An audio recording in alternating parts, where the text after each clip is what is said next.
Good morning student. ગયા લેક્ચરમાં આપણે સાટા પદ્ધતિનો અર્થ અને તેની મર્યાદાઓ ભણ્યા હતા. કોને કહેવાય સાટા પદ્ધતિ? એક આપણે છે ને ઉપર છેલ્લી એક નજર નાખી લઈએ તો વસ્તુ કે સેવાના બદલામાં વસ્તુ કે સેવાનો વિનિમય એટલે સાટા પદ્ધતિ.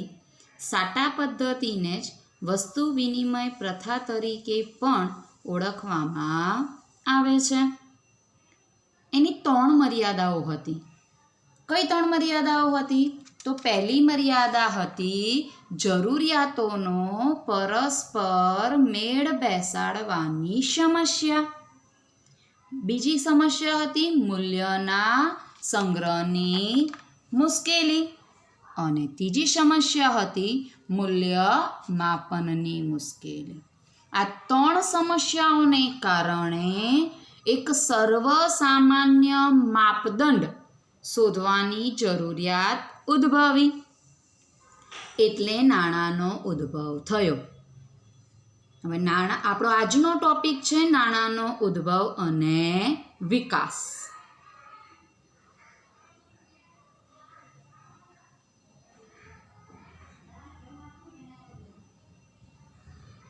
આજનો ટોપિક શું છે? નાણાંનો ઉદ્ભવ અને વિકાસ.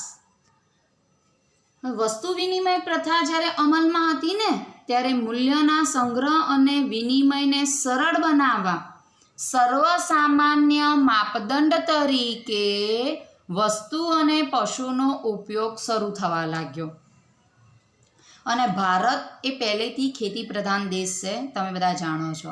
એટલે ખેતીની સાથે સંલગ્ન પશુપાલનનો ઉદ્યોગ હોય અને આપણા ત્યાં ગાયને આમ કે ગાય માતા છે એમ, એટલે ગાયને એક ધન માનવામાં આવતું હતું.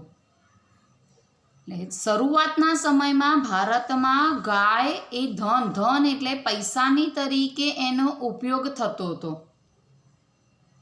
ખેતી પ્રધાન અર્થવ્યવસ્થામાં અનાજનું ઉત્પાદન થતું. ભારત ખેતી પ્રધાન દેશ એને અનાજનું, અત્યારે તો અનાજ, રોકડિયા પાકો, ધાન્યતર પાકોનું ઉત્પાદન થાય છે, પણ પહેલાંના સમયમાં ઓનલી ફોર અનાજનું જ ઉત્પાદન કરવામાં આવતું હતું.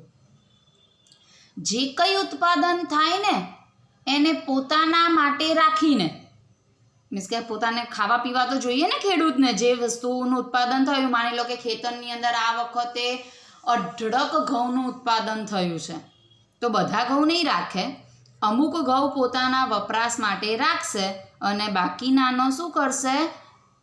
મૂલ્ય તરીકે ઉપયોગ કરશે. એટલે કે ઘઉંના બદલામાં પશુ મેળવી લેશે, કારણ કે ઘઉં લાંબા સમય સુધી સંગ્રહ નહોતો કરી શકાતો. પશુ તો 10 વર્ષનું એનું આયુષ્ય હોય પાલતુ પ્રાણીનું, તો તમે 10 વર્ષ એનો સંગ્રહ કરી શકો. એટલે શું કરતા હતા? ઘઉં આપીને પશુ લઈ લેતા હતા. ફરી પાછી જરૂરિયાત પડે તો પાછું પશુ આપીને ઘઉં મેળવી લેવામાં આવતું હતું. આમ ગાય, ભેંસ, ઘોડા જેવા પશુઓ વિનિમયના માધ્યમ બનતા મૂલ્યના સંગ્રાહક તરીકે ઉપયોગમાં આવવા લાગ્યા. હવે વિનિમયના માધ્યમ તરીકે અને મૂલ્યના સંગ્રહ તરીકે પશુઓના ઉપયોગની પણ મર્યાદા બની. જો પહેલાં છે ને અનાજને મૂલ્ય તરીકે સાચવતા હતા, પણ અનાજ છે ને જીવજંતુઓથી નાશ પામે, કાં તો પછી સડો થાય ને બગડે, કાં તો ભેજના કારણે બગડી જાય, એટલે છે ને પશુ તરીકે સંપત્તિનો ઉપયોગ કરવામાં આવતો. પણ પશુની પણ મર્યાદા આવી. શું મર્યાદા આવી? તો પશુ પણ બીમાર પડે, એનું મૃત્યુ થાય, લાંબા સમય સુધી તેના સ્વરૂપમાં પણ મૂલ્ય સંગ્રહી શકાય નહીં. લાંબા સમય લે ગાયને 6 કે 7 વર્ષ થાય, ભલે એનું આયુષ્ય 10 વર્ષ છે, પણ 6 થી 7 વર્ષ થાય એટલે ગાય તો નકામી બની જાય. એ આપણા માટે કોઈ ઉપયોગી સાબિત ના થાય. દૂધ ના આપે, દૂધ ના મળે તો દૂધની બનાવટમાંથી તમે આવક પ્રાપ્ત ના કરી શકો, તો એનો મતલબ શું એ ધનનો? પછી પશુઓમાં પણ કેમ અત્યારે માનવીથી ફેલાતો રોગ આવ્યો છે કે 2 માનવી સંપર્કમાં આવે તો કોરોના થઈ જાય. હા, એ જ રીતે પશુઓમાં પણ ખરી નામનો રોગ આવે છે. એ રોગ આવે ને તો એક સાથે બધા જ પશુઓનું મૃત્યુ થાય. તો આપણે બહુ બધી ગાયો, ભેંસો, ઘેટા બકરા રાખતા હોઈએ, એના રોગ આવે તો આપણી તમામ સંપત્તિનો શું થઈ જાય? નાશ થઈ જાય છે. એટલે આની પણ એક સમસ્યા નડી. ચલો, મૃત્યુ થાય ને સમસ્યા થઈ એ તો વસ્તુ બરાબર છે, પણ આ જે પ્રાણીઓ છે ને એ પ્રાણીઓને હેરફેર કરવી પણ મુશ્કેલ હતી. પ્રાણીઓની હેરફેરમાં પણ મુશ્કેલી સર્જાય, એટલે પશુધન પણ અસ્તિત્વમાં રહ્યું નહીં. તો હવે શું? તો હવે એક નવું માધ્યમ નક્કી કરવામાં આવ્યું, અને એ શું નક્કી થયું? તો કિંમતી પથ્થરો, હીરા, મોતી, કિંમતી પથ્થર મીન્સ ડાયમંડ ટાઈપના જે પથ્થર આવે, પછી આપણે જેને નંગ કહીએ છીએ. બધા અલગ અલગ હાથમાં, તમે કોકના હાથમાં જોજો અલગ અલગ કલરના નંગ પહેર્યા હશે. નીલમનો નંગ આવે, ગુરુનો આવે, શનિનો આવે. હા, તો એ જે કિંમતી પથ્થરો છે ને એનો ઉપયોગ થવા લાગ્યો. ત્યારબાદ રાજાશાહી એટલે રાજા રજવાડાઓ આવ્યા. અને તમને બધાને ખબર છે કે રાજા રજવાડાઓનો જ્યારે યુગ હતો ને ત્યારે રાજા રજવાડાઓના યુગમાં દરેક રાજાના ચહેરાવાળો સોના કાં તો ચાંદીના સિક્કાઓની શરૂઆત થઈ, જેને સોના મોહર તરીકે ઓળખવામાં આવે છે. દરેક રાજ્યના રાજાની સોના મોહરનો સિક્કો તમને જોવા મળે. આની પણ સમસ્યા આવી. તો કે ભાઈ શું સમસ્યા આવી? તો તમે જે રાજ્યનો રાજા છે એના સોના મોહરનો સિક્કો એ રાજ્ય પૂરતો જ ઉપયોગમાં લઈ શકાય છે. જો મર્યાદિત વિસ્તારો અને લોકોમાં જ એનો ઉપયોગ થતો. મર્યાદિત વિસ્તાર એટલે રાજ્યની સીમાની અંદર જ એ સોના મોહરનો સિક્કો ચાલે, બીજો ચાલે નહીં. તો આ એક સમસ્યા નડી. એટલે રાજા રજવાડાઓના યુગમાં જે ચલણ આવ્યું સિક્કાનું એ પણ હવે કામમાં રહ્યો નહીં. તો હવે નવું માધ્યમ શોધવાનો પ્રશ્ન ઉદ્ભવ્યો. રાજા રજવાડાઓનો યુગ ગયો એટલે બધાને ખબર છે કે દેશ શું થઈ ગયો હતો? આઝાદ. આપણો દેશ લોકશાહી બન્યો. તો લોકો દ્વારા લોકો માટે કાર્ય કરતું શાસન એટલે લોકશાહી. તમને બધાને ખબર જ છે કે ભારત આઝાદ નહોતો થયો એ પહેલાં ભારતમાં 1935માં આરબીઆઈની સ્થાપના થઈ હતી, રિઝર્વ બેંક ઓફ ઇન્ડિયાની. હવે હું તમને એક વાત કહી દઉં કે અત્યારે આપણા ત્યાં જે કોઈ ચલણ ચાલે છે ને, મીન્સ કે રૂપિયાનો સિક્કો છે, 5નો સિક્કો, 2 રૂપિયાનો સિક્કો, 10 રૂપિયાનો સિક્કો અને 1 રૂપિયાની નોટ, આ છાપવાનું કામ કાં તો બહાર પાડવાનું કામ નાણાં ખાતું કરે છે. કોણ કરે છે? નાણાં ખાતું. જ્યારે 2 રૂપિયાથી માંડીને 2 રૂપિયાની, 5 રૂપિયાની, 10 રૂપિયાની, 20 રૂપિયાની, 50 રૂપિયાની, 100 રૂપિયાની, 200, 500 ને 2000ની નોટો છાપવાનું કાર્ય આરબીઆઈ કરે છે, રિઝર્વ બેંક કરે છે. તો રિઝર્વ બેંકની સ્થાપના 1935માં થઈ. દેશ આપણો આઝાદ જ્યારે સ્થાપના થઈને ત્યારે ખાનગી હતી. પછી દેશ આઝાદ થયો ને 47માં, એના 2 વર્ષ તમને બધાને ખબર છે આપણા દેશનું બંધારણ 2 વર્ષ 11 મહિના અને 18 દિવસ સુધી ચાલ્યું હતું. એટલે 2 વર્ષ ગણો. તો 1949માં ઇન્દિરા ગાંધીના વડપણ હેઠળ આ આરબીઆઈનું છે ને રાષ્ટ્રીયકરણ કરવામાં આવ્યું, ખાનગીમાંથી સરકારી બનાવવામાં આવ્યું. તો અત્યારે બધું જ છે ને કેન્દ્રીય પીઠબળ, સત્તાકીય પીઠબળ કેન્દ્ર સરકારનું છે. સંપૂર્ણ જે પૈસાનું જે સર્ક્યુલેશન થાય છે ને એમાં. તો હવે મૂલ્ય તરીકે શું આવી ગયું? તો નોટો, જેને કાગદી નાણાં તરીકે ઓળખવામાં આવે છે.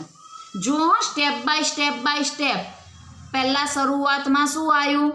તો ધાતુ આવ્યું, પશુ આવ્યું, પછી સિક્કા આવ્યા, હવે શું આવ્યું? કાગદી નાણું આવ્યું. ઇટ મીન્સ ગાંધી બાપુની છાપેલી નોટો.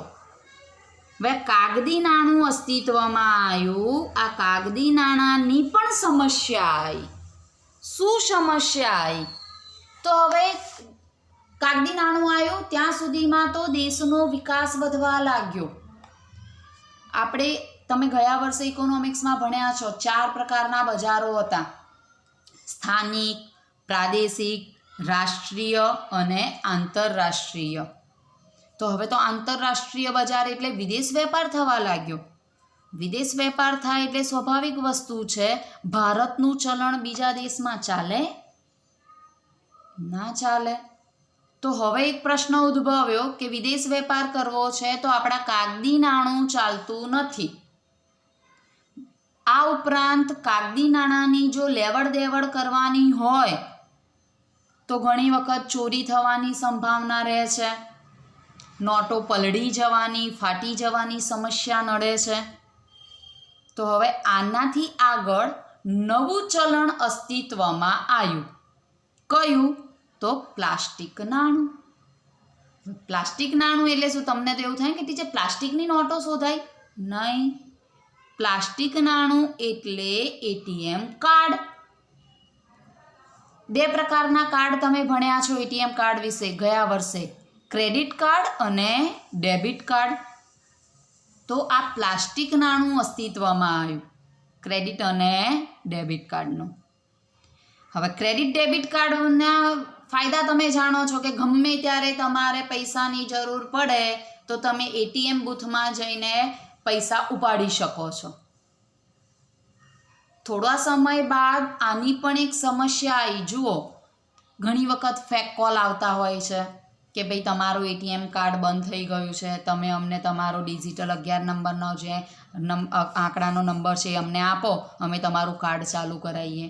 જો ભૂલે ચૂકે આપ્યો કાં તો ઓટીપી આવે ને ઓટીપી આપી દીધો તો તરત જ તમારા ખાતામાંથી ટ્રાન્ઝેક્શન ચાલુ થઈ જાય છે. તો આ પણ હવે સેફ રહ્યું નથી. તો એનાથી આગળ એક નવું ચલણ શોધવાનો પ્રશ્ન ઉદ્ભવ્યો. કયો પ્રશ્ન ઉદ્ભવ્યો? તો આગળનું ચલણ આવ્યું કયું? તો અદૃશ્ય નાણું. અદૃશ્ય નાણું એટલે તમને એમ થાય કે ટીચર કંઈ જોયા વગર તો નાણું થોડી આવે, જોયા વગરનું. તો અદૃશ્ય નાણું એટલે શું? તો જેને આપણે કાયદાકીય રીતે જોઈ નથી શકતા પણ છતાંય એનો ઉપયોગ માર્કેટમાં થાય છે. અદૃશ્ય નાણું એટલે ડિજિટલ કેશ. ડિજિટલ કેશ એટલે તમે તમારા ફોનમાંથી ગૂગલ પે દ્વારા કાં તો પેટીએમ દ્વારા તમે ટ્રાન્ઝેક્શન કરી શકો છો. આને અદૃશ્ય નાણું કહેવાય છે. હવે હાલના સમયમાં આ અદૃશ્ય નાણું માર્કેટમાં ચાલી રહ્યું છે. વિદેશ વેપાર થાય, લાખો કરોડો રૂપિયાની નાણાંની લેવડ દેવડ કરવાની હોય તો તમને ખબર છે, ગયા વર્ષે તમે બીએની અંદર ભણ્યા છો એનઈએફટી અને આરટીજીએસ. તો આ એનઈએફટી અને આરટીજીએસના માધ્યમ દ્વારા તમે કોઈ પણ જગ્યાએ ભારતની કોઈ પણ રાજ્યમાં નાણાંની લેવડ દેવડ ઘેર બેઠા કરી શકો છો. લાખો કરોડો રૂપિયાની લેવડ દેવડ કરવી હોય તો પણ. અને વિદેશ વેપાર કરવાનો થાય તો પણ તમે અદૃશ્ય નાણાં દ્વારા કરી શકો છો. આમ ધીરે ધીરે ધીરે ધીરે નાણાંનો ઉદ્ભવની સાથે નાણાંનો વિકાસ પણ થવા લાગ્યો. જોઈ સૌ પ્રથમ નાણાં તરીકે શું અસ્તિત્વમાં આવ્યું? તો અનાજ એટલે વસ્તુ. તો વસ્તુ નાણું પહેલાં આવ્યું. પછી વસ્તુની સમસ્યા નડી કે તમે અનાજને લાંબા સમય સુધી સંગ્રહ નથી કરી શકતા, તો શું કરવા લાગ્યા? અનાજને પશુ ગાયોમાં કન્વર્ટ કરવા લાગ્યા. તો સેકન્ડ શું આવ્યું? પશુ નાણું આવ્યું. પશુની પણ સમસ્યા હતી એટલામાં રાજા રજવાડાઓ આવી ગયા. તો ધાતુ, સોનું, ચાંદી, એલ્યુમિનિયમ, સ્ટીલ આ બધી ધાતુઓ છે. તો સોના ચાંદીના સિક્કા એટલે કે ધાતુ અસ્તિત્વમાં આવ્યું.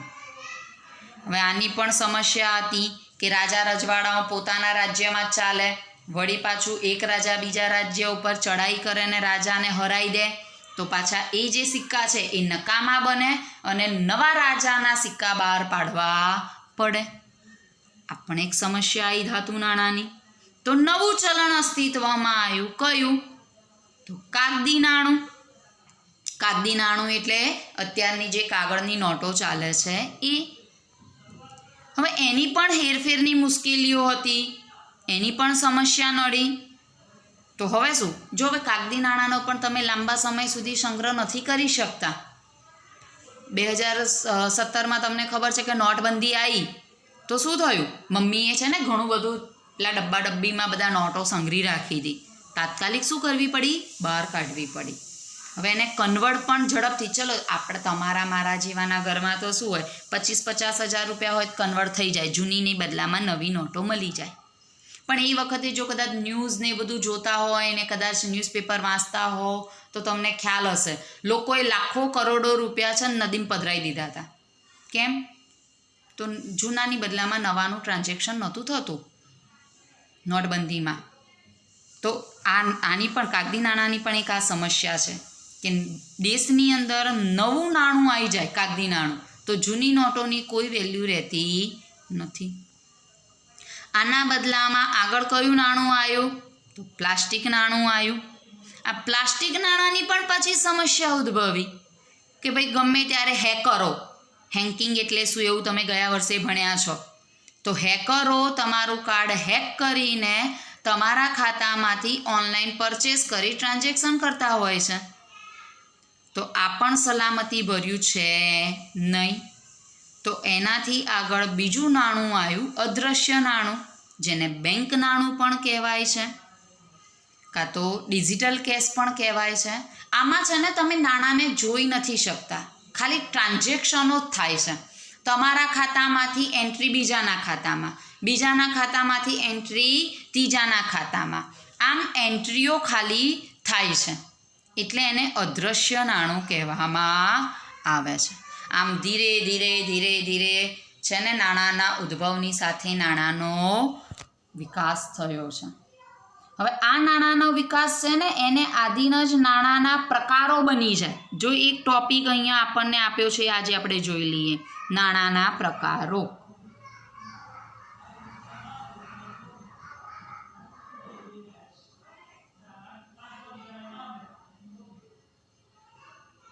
નાણાંના 6 પ્રકારો છે.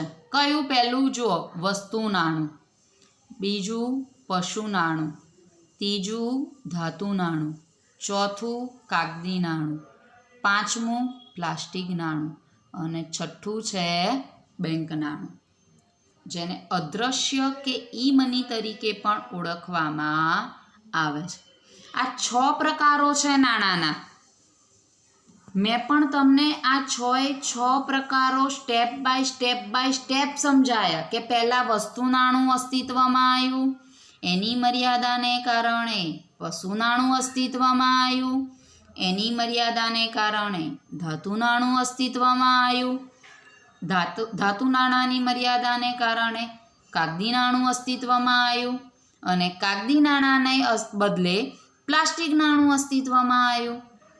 પ્લાસ્ટિક નાણાંની સમસ્યાને કારણે બેંક નાણું અસ્તિત્વમાં આવ્યું. બાય ફ્યુચર બેંક નાણાંની પણ સમસ્યા આવશે ત્યારે કંઈક નવા નાણાંનો ઉદ્ભવ થશે. ઓકે, આજે આપણે 2 ટોપિક વિશે ભણ્યા. એક ટોપિક ભણ્યા નાણાંના પ્રકારો,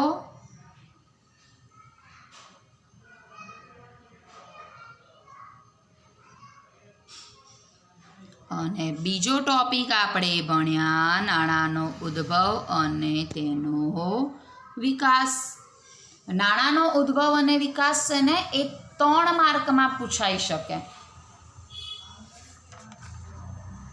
પણ મેં તમને ગયા લેક્ચરમાં કહી દીધું છે કે આ ચેપ્ટરમાંથી બોર્ડની એક્ઝામમાં હું તમને ઓલવેઝ દરેક ચેપ્ટરનું માર્કિંગ કહીશ જે તમારી બોર્ડની એક્ઝામને રિલેટિવ હશે.